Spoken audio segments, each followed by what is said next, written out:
When I heard there was a master's level theology course being offered at Key Biscayne Presbyterian Church, I completely jumped at the class. I don't know that I've ever participated in any extracurricular church activity ever in my whole life. So it's not my kind of thing to do that, but I was really interested, and I didn't know prior to taking the class that you could have a sort of rigorous, serious, academic discussion of church doctrine and theology that combines history and philosophy and the evolution of the doctrine and opposing viewpoints to the doctrine. I never would have imagined you could have all of that in a church environment, and for free on top of that. That was nice. And so I thought this was an awesome experience. I loved it. And now that I've experienced it, I would say that I think it's almost a necessary element if you are trying to grow a church in this sort of modern era where, people have questions. They are raised to be skeptics, and they're not.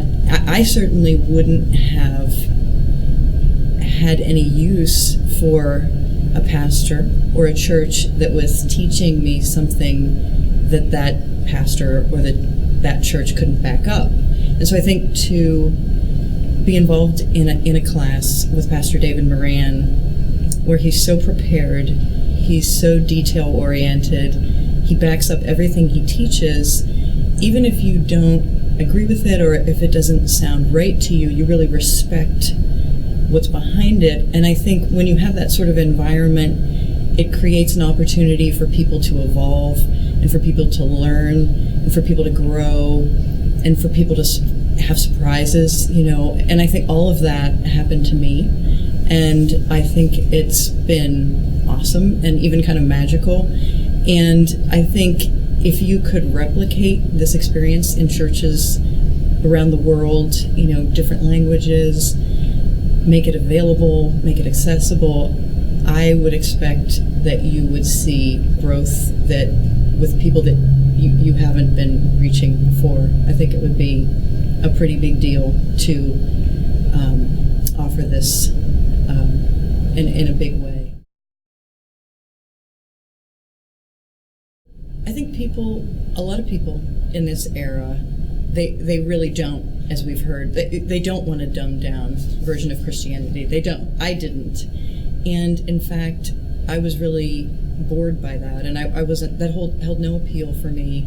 I wasn't interested, I wasn't responding to that. And I think this idea that there is depth to the teaching, and it can be serious, and it can be academic, and it can be legitimate, and I think that is compelling to a lot of people who would otherwise have no interest in going, or even going to church. I mean, I think it's a way to get people into church, to offer this type of experience where you go into it maybe very skeptical and you think you're going to come in with all your questions, but you actually walk out of it feeling impressed with the quality of education you're receiving, and you come back.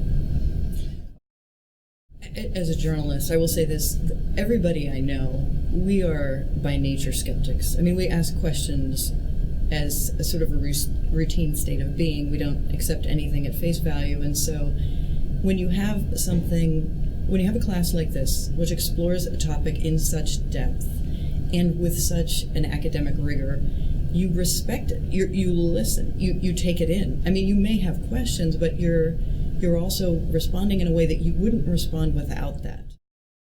And you got to start somewhere. If the materials are available and there's someone willing to create a Spanish language version of this, we need it. We need it, and we need it now. It's very important.